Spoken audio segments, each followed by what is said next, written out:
समस्तीपुर के Adharpur mob lynching की न्यायिक जांच कराने, मॉब लिंचिंग की शिकार पीड़ितों को न्याय व सुरक्षा दिलाने की मांग को लेकर आज एपवा और इंसाफ मंच के संयुक्त बैनर तले दरभंगा पुलिस महानिरीक्षक के समक्ष एक दिवसीय सत्याग्रह के तहत मुंह पर काला पट्टी बांधकर विरोध व्यक्त किया गया।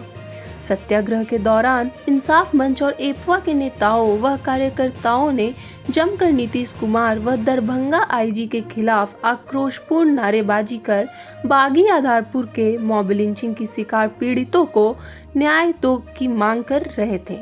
एक दिवसीय सत्याग्रह का संचालन दरभंगा भाकपा माले के जिला कमेटी सदस्य देवेंद्र कुमार ने किया। सभा को संबोधित करते हुए भाकपा माले के मिथिलांचल प्रभारी व पॉलिट ब्यूरो सदस्य धीरेन्द्र झा ने कहा कि वर्तमान समय में जदयू भाजपा के राज्य में न्याय की गुहार लगाने का भी अधिकार नहीं है। आज दरभंगा आईजी के समक्ष बागी आधारपुर मॉब लिंचिंग की शिकार पीड़िता न्याय की गुहार लगाने के लिए दरभंगा आ रही थी। आने के क्रम में पूसा में समस्तीपुर पुलिस के द्वारा उनको डिटेन कर दरभंगा जाने से रोक दिया। यह एक सिरे से लोकतंत्र पर हमला है। सब लोग जानते हैं 21 तारीख की सुबह ताजपुर के आधारपुर में एक श्रवण राय की हत्या हुई।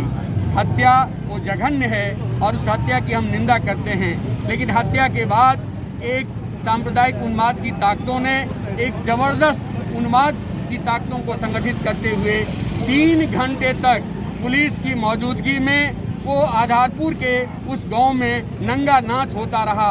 एक महिला शिक्षिका को पकड़ करके कपड़े खोल करके नंगा करके पीट करके हत्या की गई। उनके साथ यौन प्रताड़ना की केस हुई है। ऐसी घटना हुई है जो मीडिया के सामने मैं नहीं बोल सकता हूं। एक दूसरे नौजवान को पीट करके अनवर की हत्या कर दी गई।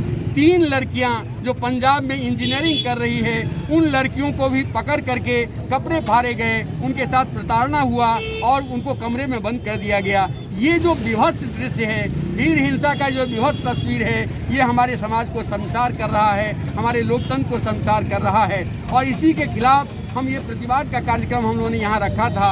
आईजी के सामने फरियाद सुनाने के लिए हम लोग आने वाले थे। समस्तीपुर की वो 3 लड़कियाँ आ रही थी, लेकिन पूसा में जबरदस्ती उन लड़कियों को रोक दिया गया और बैरंग घर लौटा दिया गया। हम ये कहना चाहते हैं, इस लोकतंत्र में क्या फरियाद सुनाने का भी अधिकार नहीं है? वो लड़कियां आ रही थी आईजी साहब को फरियाद सुनाने के लिए, लेकिन उसको पटना के इशारे पर पूसा में रोक दिया गया। हम इस घटना की भर्त्सना करते हैं। स्टैन स्वामी 85 वर्षीय स्टैन स्वामी की हत्या कर दी जाती है। ये सांस्थानिक हत्या है और इस तरह से वीर हिंसा की जो हत्या है, इसके खिलाफ हम मजबूती से लड़ेंगे। जब तक इंसाफ नहीं मिलेगा तब तक ये लड़ाई जारी रहेगी। और आज हम आईजी साहब के यहाँ आए हैं। यदि 282/21 ताजपुर थाना कांड के लोगों की गिरफ्तारी नहीं होती है तो ये आवाज़ पटना पहुँचेगी, मुख्यमंत्री तक पहुँचेगी और हम इंसाफ के हासिल करने तक ये लड़ाई जारी रहेगी। हम मांग करते हैं कि ये जो पीड़ित परिवार है, उन लड़कियों को सुरक्षा दिया जाए। हम मांग करते हैं कि उन परिवारों को जो भी मारे गए हैं उनको 20-20 लाख रुपए का मुआवजा मिले। हम मांग करते हैं कि जो भूषण राय की हत्या हुई है उसका भी एक विस्तृत जांच हो। और इन्हीं मांगों को लेकर के हमारा ये आंदोलन है और शांतिपूर्वक ढंग से कोरोना पद्धति को मानते हुए हम अपना दर्ज कर रहे हैं। हम अभी भी अपील करेंगे, आग्रह करेंगे, गुजारिश करेंगे कि आरोपियों को गिरफ्तार करिए। 15 दिन हो गया है, इसने जघन्य मामले में भी अभी तक किसी की गिरफ्तारी नहीं हुई है। ये इंसाफ के नाम पर क्या हो रहा है, लोकतंत्र के नाम पर क्या हो रहा है? नीतीश कुमार की चुप्पी बनी हुई है। नीतीश कुमार को जवाब देना होगा।